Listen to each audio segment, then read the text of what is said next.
అందరికీ నమస్కారం అండి. ఎంఎస్ ట్యుటోరియల్కి మీ అందరికీ స్వాగతం.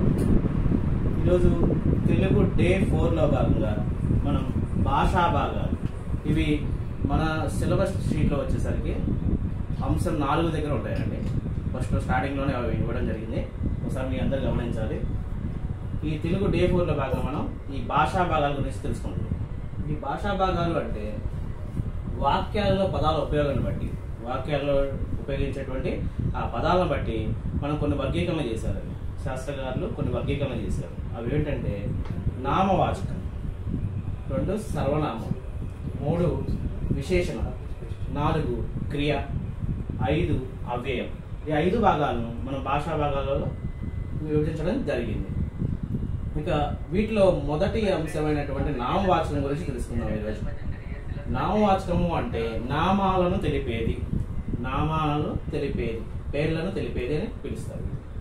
ఈ నామవాచకాలు సాధారణంగా మనం నామవాచకాలు అంటే చిన్నప్పటి నుంచి చదువుకునే ఉంటాం. మనం పేర్లను తెలిపేది ఏముంది, అంత ఈజీగానే ఉంటుంది కదా. జంతువులు, వస్తువులు, వీటన్నిటి పేర్లు తెలుసుకుంటూనే ఉన్నాం కదా, ఈజీగా అనుకోవచ్చు. కానీ వీటిలో కూడా కొన్ని నియమాలు ఉన్నాయి. ఒకసారి అబ్జర్వ్ చేయండి, మీకే అర్థమవుతుంది. ఇక్కడ గుణనామవాచకాలని ఇవ్వడం జరిగింది. గుణ నామవాచకాలు ఇక్కడ ఒకసారి గమనించాలి. ఎరుపు, తెలుపు, తీపి, చేదు ఇవన్నీ గుణనామవాచకాల కింద వచ్చాయి. సాధారణ మీకు ఒక అనుమానం రావచ్చు ఇక్కడ ఏంటంటే, ఈ ఎరుపు, తెలుపు, తీపి, చేదు ఇవన్నీ విశేషణాలు కదా, మరి నామవాచకాల్లో ఎందుకు రాశారు అని అంటే, ఇప్పుడు ఒక రంగును మనం చూపించి ఈ రంగు ఏమిటి, దీని పేరు ఏమిటి అని అడిగితే ఏం చెప్తాం? అది ఏ రంగు అయితే ఆ రంగు పేరు చెప్తాం. అక్కడ రంగు పేరు చెప్పడం వల్ల అది నామవాచకంగా మారింది. అలానే ఇప్పుడు మనకు ఒక కాకరకాయ లాంటి ఒక కాకరకాయ ఇచ్చి దాన్ని తిని చూసి ఆ రుచి ఏమిటి, దాని పేరు ఏమిటి అని అడిగితే ఏం చెప్తాం? చేదు అని చెప్తాం.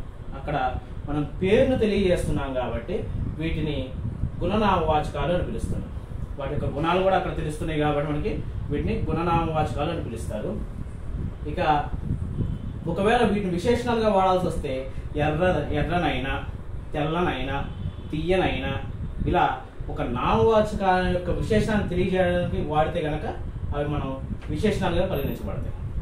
ఇక రెండవ దాన్ని చూడండి. ఇక నామవాచకాల్లో కూడా క్రియా నామవాచకం. అందరూ కోరుట, తినుట, వండుట, కోయుట ఇవన్నీ క్రియలు, చేసే పని తెలియజేస్తూ ఉంటాయి. ఇదే కోరుటలో మనం ఇక్కడ కోరిక అని రాస్తాం. చూడండి, ఒకసారి గమనించాలి. కోరిక అందరూ ఏమనుకుంటాం? ఆ పదాలు చూడగలనే ఇవన్నీ క్రియల్లాగా ఉన్నాయి కదా, ఏ క్రియలు అనుకుంటాం. మనం నామవాచకాలు చాలా చిన్న, ఏముందిలే చిన్న అంశమే కదా, ఈజీగా నెట్టుకు రావచ్చు అనుకుంటాం. కానీ మనం ఎగ్జామ్ పాయింట్ ఆఫ్ వ్యూలో ఇలాంటి చిన్న చిన్నవి కూడా ఒక్కోసారి మనల్ని ఇబ్బంది పెడతా ఉంటాయి. అలాంటప్పుడు మనం 1-2 సార్లు వీటిని చూసుకోవాలి. ఎందుకంటే మనకి ఎగ్జామ్ పాయింట్ ఆఫ్ వ్యూలో 1 మార్క్ అయినా సరే మనకు చాలా ఇంపార్టెంట్. అందుకోసం ఇలాంటి వాటి మీద కనీసం ఒకసారి మనం అవగాహన తెచ్చుకోవాల్సిన అవసరం ఉంటుంది. వీటిలో కోరుట క్రియ, కోరిక నామవాచకం. తినుట అనేది క్రియ అయితే తిండి నామవాచకం అవుతుంది. ఇక ఇక్కడ వండుట అనేది క్రియ అయితే వంట అనేది నామవాచకం అవుతుంది. మరొక పదం చూడండి, కోయుట. కోయుట అంటే క్రియ, దాని యొక్క నామవాచకం వచ్చేసరికి కోత, కోత కోయడం అంటారు. కోత అనేది అక్కడ నామవాచకంగా ఉపయోగించడం జరుగుతుంది. ఇప్పుడు నామవాచకం చూసేసరి కానీ మరొక భాషా భాగాల్లో మరొక అంశం వచ్చేసరికి సర్వనామం. సర్వనామం పేర్లకు బదులుగా వీటిని వాడతారండి. నామాలకు బదులుగా వీటిని ఉపయోగించడం జరుగుతుంది. వాటిలో కొన్ని ఉదాహరణలుగా ఇవ్వబడ్డాయి. ఒకసారి చూడండి. వీటిని నేను ఎలా ఇచ్చానంటే లింగాలకు అనుగుణంగా, స్త్రీ పురుష లింగాలకు అనుగుణంగా ఇక్కడ నేను రాయడం జరిగింది. అందులో మొదట చూడండి, నేను, నా. దీన్ని మనం పేర్లకు బదులుగా ఉపయోగిస్తూ ఉంటాం. ఇప్పుడు నా గురించి నేను చెప్పుకోవాలి, నా పేరు పెట్టి నేను చెప్పుకోవాల్సిన అవసరం లేదు. నేను అని ఉపయోగించవచ్చు. నేను, నా. నీవు, నీ. తాను, తన. అతడు, వాని, వాడి. ఇలా ఏకవచనాదుల్లో మనం వీటిని చెప్పుకోవచ్చు. ఇక రెండవది వచ్చేసరికి బహుళవచన కాలాదుల్లో ఎలా చెప్పుకోవాలి వీటిని? బహువచనాల్లో కూడా వీటిని ఎలా పలకాలంటే, మేము, మా. మీరు, మీ. తాము, తమ. వారు, వాళ్ళు. వారు, వాళ్ళు. ఇలా ఏకవచన కాలాదుల్లో ఇచ్చాను నేను. బహువచన విభాగాల్లో కూడా నేను ఈ సర్వనామాలు ఇవ్వడం జరిగింది, ఒకసారి అందరూ గమనించాలి.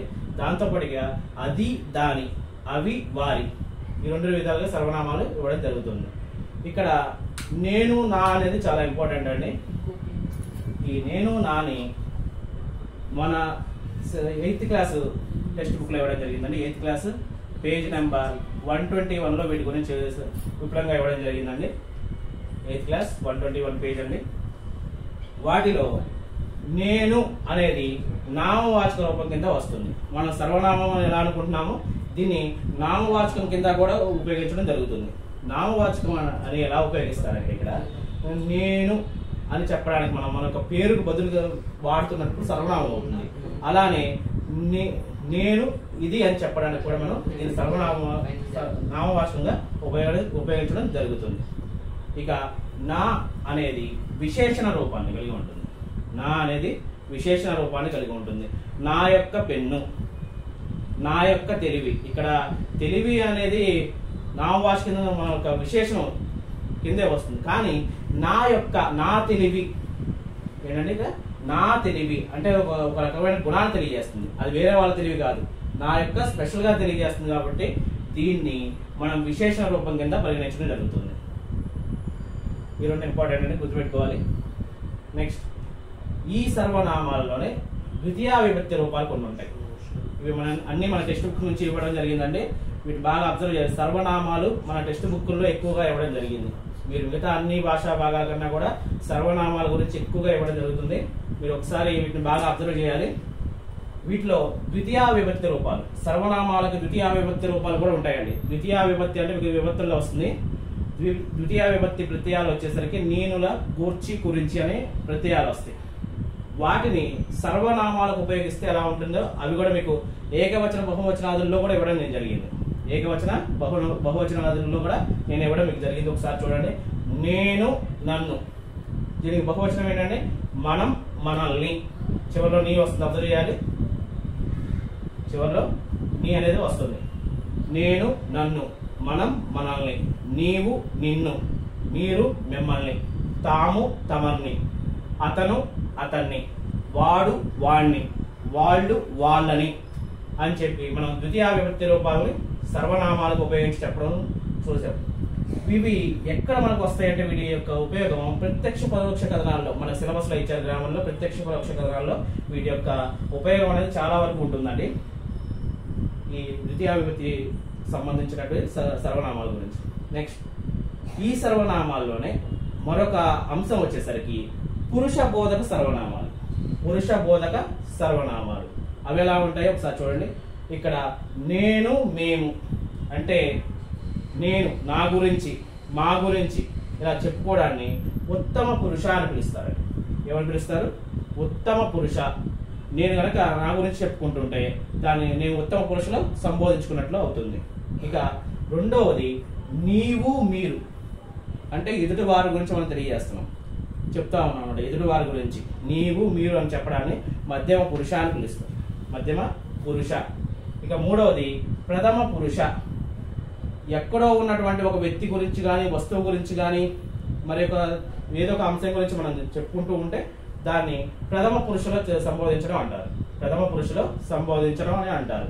వాటికి ఉదాహరణ వచ్చేసరికి వాడు, వారు, ఎక్కడో ఉన్నారు వాళ్ళు, అతను, ఆమె, అది, ఇది, ఇవి, అవి, ఇలా ఎక్కడో ఉన్నటువంటి థర్డ్ పర్సన్ గురించి, మూడవ వ్యక్తి గురించి మనం చెప్పుకునేటట్లయితే ఈ ప్రథమ పురుషను ఉపయోగించడం జరుగుతుంది. ప్రథమ పురుషులోనే మాత్రమే మనం సంబోధిస్తూ ఉంటాం. ఒకసారి చూడండి. పురుష బోధక సర్వనామాలు అంటే ఉత్తమ పురుష, నేను, మేము. ఒక ఇద్దరు వ్యక్తులు మాట్లాడుకుంటూ ఉంటే అందులో మాట్లాడే వ్యక్తి ఈ ఉత్తమ పురుష కింద వస్తారండి. ఇక ఎదుట వ్యక్తి ఈ మధ్యమ పురుష కింద వస్తారు. ఈ ఇద్దరు వ్యక్తుల్లో ఎవరో గురించి ఒకరి గురించి మాట్లాడుకుంటూ ఉంటారా, వాటిని మనం ఈ ప్రథమ పురుష కింద ఉపయోగించడం జరుగుతుంది. వీటిని ఈ సర్వనామాల్లో ముఖ్యంగా ఇవి ఇంపార్టెంట్ అండి. స్టార్ మార్క్ వీటిలోని వీటి నుంచి ఖచ్చితంగా రావచ్చు. ప్రథమ పురుష, మధ్యమ పురుష, ఉత్తమ పురుష గురించి.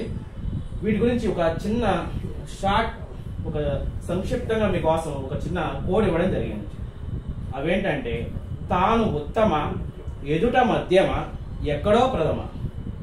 ఏంటనేది తాను ఉత్తమ, తాను అంటే నేను, మేము, దాన్ని ఏ పురుషులు మనం సంబోధిస్తామండి? ఉత్తమ పురుష. ఎదుట మధ్యమ, మన ఎదుటి వారి గురించి మనం చెప్పేటప్పుడు నీవు మీరు అని సంబోధిస్తాం కదా, దాన్ని మధ్యమ పురుష అని అంటారు. ఇక ఎక్కడో ప్రథమ, ఎక్కడో ఉన్నటువంటి వ్యక్తుల గురించి వస్తువుల గురించి మాట్లాడుతూ ఉంటాం కాబట్టి దాన్ని ప్రథమ పురుషులు సంబోధించడం జరుగుతుంది. ఇక్కడ ఈ కోడ్ గుర్తుపెట్టుకోవాలి. తాను ఉత్తమ, ఎదుట మధ్యమ, ఎక్కడో ప్రథమ. ఇది ఇంపార్టెంట్ అండి. నెక్స్ట్, వీటితో పాటు ఈ సర్వనామాల్లో ఇంకా కొన్ని మనకి ఉన్నాయి. అవేంటంటే నిర్దేశాత్మక సర్వనామాలు. నిర్దిష్టంగా ఒక దాని గురించి పర్టికులర్గా చెప్పడాన్ని మనం నిర్దేశాత్మక సర్వనామాలు అని పిలుస్తారు. అవేంటంటే అది ఇది, అది ఇది, వాడిని పర్టికులర్గా ఒకరిని మనం పాయింట్అవుట్ చేసి చెప్తూ ఉంటాం కాబట్టి వాటిని నిర్దేశాత్మక అని పిలుస్తారు. ఇక అనిర్దేశాత్మక కూడా ఉన్నాయి. ఇవి ఎలా ఉంటాయంటే ఖచ్చితంగా ఒక పర్టికులర్ పాయింట్ గురించి మనం చెప్పలేము. వీటిలో అంత, ఇంత, కొంత, కొన్ని ఇలా ఉండేటటువంటి సర్వనామాలు మనం అనిర్దేశాత్మక సర్వనామాలు అని పిలుస్తారు.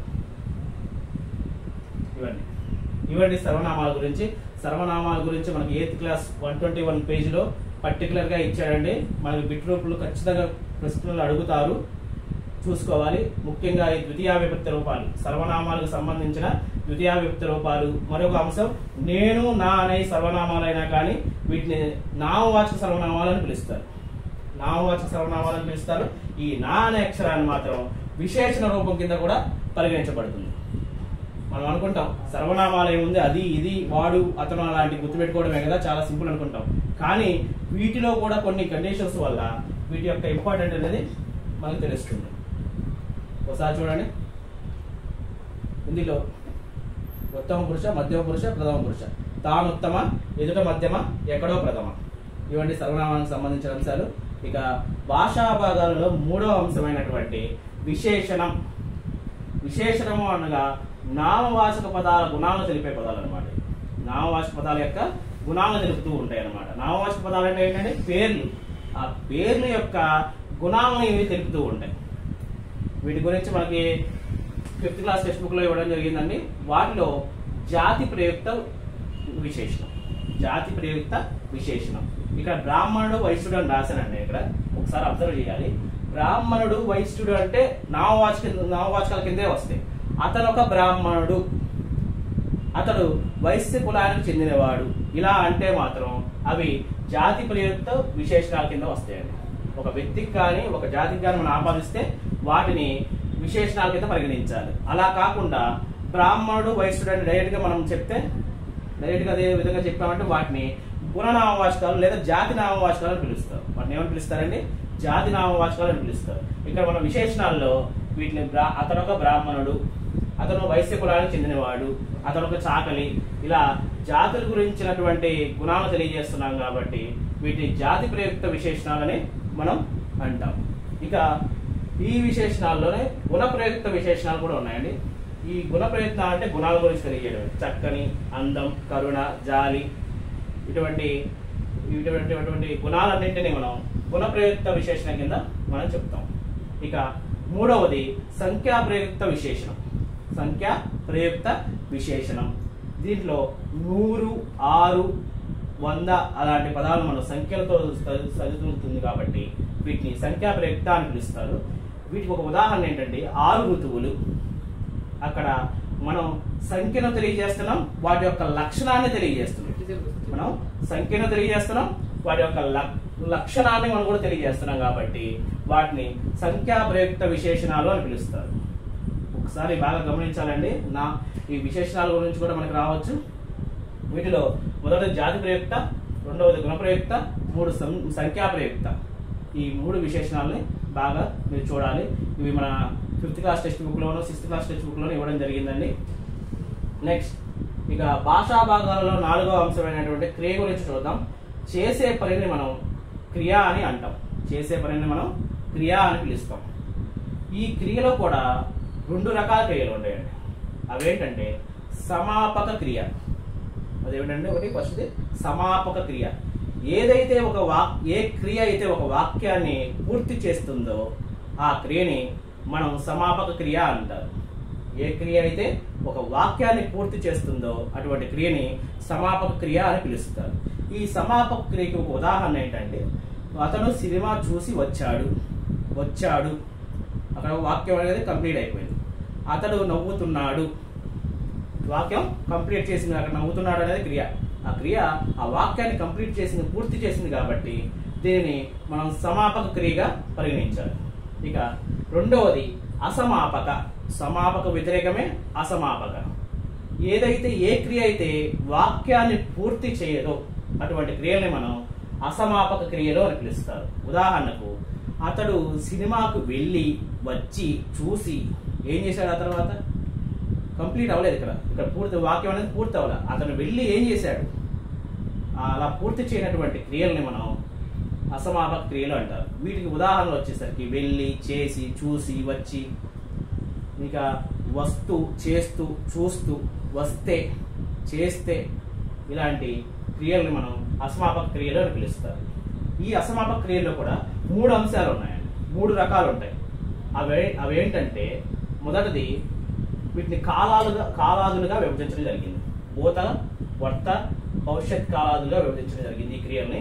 వాటిలో భూతకాల అసమాపక క్రియను త్వార్థకం అని పిలుస్తారు. ఎవరు పిలుస్తారండి? త్వార్థకం అని పిలుస్తారు. భూతకాల అసమాపక క్రియ. వీటిలోకి వచ్చేసరికి ఈ అసమాపక క్రియలు ఎలా ఉంటాయంటే, ఫర్ ఎగ్జాంపుల్ ఒకటి మీకు ఉదాహరణకి ఇవ్వడం జరుగుతుంది. అదేంటంటే అతడు సినిమా చూస్తూ నిద్రపోయాడు. గంగ చదువుతూ నిద్రపోయింది. అక్కడ చదువుతూ, చూస్తూ, వస్తూ, పోతూ ఇలాంటి గతంలో జరిగిపోయినటువంటి, అక్కడ నిద్రపోయాడు కూడా జరిగింది. ఆ వాక్యం మొత్తం మనకు భూతకాలంలో ఉంది కాబట్టి అక్కడ ఉన్నటువంటి క్రియ ఏంటంటే భూతకాల అసమాపక క్రియ. భూతకాల అసమాపక క్రియ అని పిలుస్తారు. దీన్ని త్వార్థకం అని పిలుస్తారు. ఎవరు పిలుస్తారని? త్వార్థకం అని పిలుస్తారు. ఇక రెండవది శత్రార్థకం. రెండవ అసమాపక క్రియ వచ్చేసరికి శత్రార్థకం అని పిలుస్తారు. దీన్ని వచ్చేసరికి వర్తమాన కాలంలో ఈ క్రియను మనం రాయడం జరుగుతుంది. వర్తమాన కాలం రాసి ఈ అసమాపక క్రియ ఎలా వస్తుందో ఒకసారి చూడండి. అతడు చూస్తూ, వస్తూ, పోతూ ఉన్నటువంటి ఈ వర్తమాన కాల ఈ అసమాపక క్రియలో రెండవ అంశమైనటువంటి శత్రార్థకం గురించి చూద్దామండి. ఇందాక మనం త్వార్థకం గురించి చూసాం. భూతకాల అసమాపక క్రియను మనం త్వార్థకం అని పిలుస్తారు. ఈ భూతకాల అసమాపక క్రియ కింద అతడు సినిమా చూసి నిద్రపోయాడు. గతంలో జరిగిపోయింది కాబట్టి భూతకాలానికి సంబంధించింది కాబట్టి దీన్ని త్వార్థకము అని పిలుస్తారు. ఇక రెండవ అంశం వచ్చేసరికి శత్రార్థకం. వర్తమాన కాల అసమాపక క్రియను శత్రార్థకం అని పిలుస్తారు. వర్తమానానికి సంబంధించినటువంటి అసమాపక క్రియను మనం శత్రార్థకం అని పిలుస్తారు. దీంట్లో వచ్చేసరికి ఈ క్రియ ఎలా వస్తుందంటే, ఒక ఉదాహరణకి అతడు సినిమా చూస్తూ నిద్రపోయాడు. గంగ చదువుతూ నిద్రపోయింది.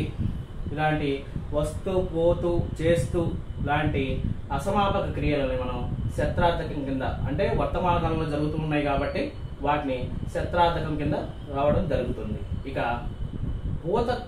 భవిష్యత్ కాల అసమాపక క్రియ అండి. ఇక్కడ గుర్తుపెట్టుకోవాల్సిందంటే ఇది కూడా ఒక ఇంపార్టెంట్ అండి. గత ప్రీవియస్ టెట్లో మనకి ఇవ్వడం జరిగింది. ఛేదార్థకం నుంచి భవిష్యత్ కాలానికి సంబంధించినటువంటి అసమాపక క్రియను ఛేదార్థకం అని పిలుస్తారు.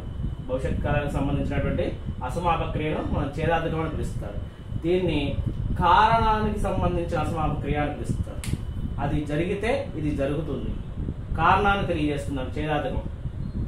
వర్షాలు పడితే పంటలు పండుతాయి, మనకి నోటిఫికేషన్ వస్తే చదువుతాము, జాబ్ వస్తేనే మనం బాగుంటాము. ఇలా వస్తే, చేస్తే, చూస్తే ఇలాంటి ఛేదార్థకాలు అనేవి కారణాన్ని తెలియజేస్తున్నాయి. ఇక్కడ పదం గుర్తుంచుకోవాలి. కారణాన్ని తెలియజేసే అసమాపక క్రియ ఏది అని అడుగుతాడు కింద. దాన్ని ఛేదార్థకం, భవిష్యత్ కాల అసమాపక క్రియ అని అంటారండి. గుర్తుపెట్టుకోవాలి. ఛేదార్థకాన్ని భవిష్యత్ కాల అసమాపక క్రియ అని పిలుస్తారు. ఇక ఇప్పటి వరకు మనం నామవాచకం చూసాం, సర్వనామం చూసాం, విశేషణం, క్రియ. ఇక భాషా భాగాల్లో 5వ అంశమైనటువంటి అవ్యయం. ఏంటంటే ఈ అవ్యయం లింగవచన విభక్తులు లేనిది. వీటికి ఎలాంటి లింగాలు, స్త్రీ, పురుష, నపుంసక లింగాలు ఎలాంటివి ఉండవు. వచనాలు ఉండవు, ఏకవచన బహువచనాలు వీటికి ఉండవు, విభక్తులు కూడా వీటికి రావు. అలాంటి వాటిని మనం అవ్యయాలు అని పిలుస్తారు. ఏమని పిలుస్తారండి? అవ్యయాలు అని పిలుస్తారు. సాధారణంగా ఈ అవ్యయాల్లో మనకు ఆశ్చర్యార్థకాల పదాలన్నీ ఈ అవ్యయాల్లో వస్తాయి. అదొకటి. ఇక్కడ ప్రతిపదోత్తకం.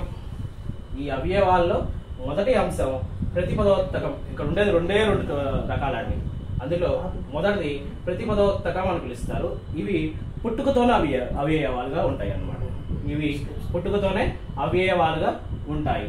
అవి ఉదాహరణకి ఆహా, ఔరా, ఓహో, అయ్యో, అర్రే, బలి లాంటి ఆశ్చర్యార్థకాలన్నీ ఈ అవ్యయాల కిందే వస్తాయండి. వీటిని ప్రతిపదోత్తకాలు అని పిలుస్తారు. ఇవి పుట్టుకతోనే అవ్యయాలుగా ఉంటాయి అన్నమాట. నెక్స్ట్ లాక్షణికాలు. రెండవ అంశం ఏంటంటే అవ్యయాల్లో లాక్షణికాలు. ఇవి లక్షణము అంటే శాస్త్రం అండి. ఈ శాస్త్ర కార్యాల వల్ల ఏర్పడతాయి. ఈ అవ్యయాలను మనం శాస్త్ర కార్యాల వల్ల ఏర్పరిచాయి కాబట్టి వీటిని లాక్షణికాలు అని పిలుస్తారు. ఉదాహరణ వీటికి అసమాపక క్రియలన్నీ, చూస్తూ, చేస్తూ, తింటూ, తిని, వస్తూ, ఇలాంటి అసమాపక క్రియలన్నీ ఈ లాక్షణికాల కిందే వస్తాయి అని చెప్పి మనం తెలుసుకోవచ్చు. ఇక మూడో అంశం వచ్చేసరికి ఇది మొదటి రెండు రకాలు ఉన్నాయి. ఇక మూడోది మన టెక్స్ట్ బుక్ లో వీటి పదాలు మాత్రమే ఇవ్వడం జరిగిందండి. అక్కడ, ఇక్కడ, ఎక్కడ అని చెప్పి వాటిని మనం మన భాష కోసం తెలుసుకోవడం కోసం అని చెప్పి నేను ఇక్కడ ప్రాదేశిక అవ్యయాలుగా ఇచ్చాను. మూడో రకంగా ఇచ్చానండి. ప్రాదేశిక అవ్యయాలుగా అక్కడ, ఇక్కడ, ఎక్కడ. ఇక్కడ స్థలాన్ని మనం తెలియజేస్తూ ఉంటాం కాబట్టి వీటిని ప్రాదేశిక అవ్యయాలు అని పిలుస్తారు. ఏమని పిలుస్తారండి? ప్రాదేశిక అవ్యయాలు. ఇవండి భాషా భాగాలకు సంబంధించినటువంటి క్లాస్. వీటిలో మొదట నామవాచకం, సర్వనామం, విశేషణం, క్రియ, అవ్యయం లాంటి అన్ని ఐదు భాగాలు వచ్చాయి. కాకపోతే మనం ఏమనుకుంటామంటే వీటిని చాలా సింపుల్ గా తీసేసుకుంటాం. ఈ క్రియ అంటే ఏమిటి, విశేషణం ఏమిటి, చిన్న చిన్న పదాలే అనుకుంటాం. కానీ వీటి అంతర్గతంగా వెళ్తే అవి వాటి యొక్క ముఖ్యమైన ఇంపార్టెంట్ విషయాలు మనకు తెలుస్తూ ఉంటాయి. ఖచ్చితంగా ఇవి చూడండి. ఒక మార్గం మనకి ఇంపార్టెంట్. ఇన్ని రోజులు మా వీడియోలు చూసి మమ్మల్ని ఆదరించినందుకు మీ అందరికీ ధన్యవాదాలు. ఇక మీకు సందేహాలు, ఇక ఏమైనా అనుమానాలు ఉంటే కనుక డిస్క్రిప్షన్లో మా వాట్సాప్ గ్రూప్కి సంబంధించినటువంటి లింక్ ఇవ్వడం జరిగింది. వాటిలో తెలియజేయండి. మా పర్సనల్ నెంబర్కి చేయొద్దు. మీకు ఇక మీద నుంచి వారాంతపు షెడ్యూల్ ఇవ్వడం జరుగుతుందండి. మేము తెలుగు కానీ మిగతా అన్ని సబ్జెక్టులకు సంబంధించిన వారాంతపు PDF ఫార్మాట్లో మీకు గ్రూపుల్లో తెలియజేస్తూ ఉంటాం. ఈ వారం తర్వాత ప్రతి దానికి సంబంధించినటువంటి ఎగ్జామ్ అనేది, ఒక టెస్ట్ అనేది కండక్ట్ చేస్తూ ఉంటాం. అది మన గ్రూపుల్లో యాడ్ అవ్వండి. అవన్నీ చెక్ చేసుకుని ఒకసారి. అండ్ ఇంకొక అంశం వచ్చేసరికి కొత్తగా మనం MS ట్యుటోరియల్స్ యాప్ అనేది మనం తీసుకోవడం జరిగింది. వాటిని మనం ఫ్రీగా అందరికి అందిస్తున్నాం. వాటిలో టెస్టులు ఫ్రీగానే నిర్వహిస్తాం.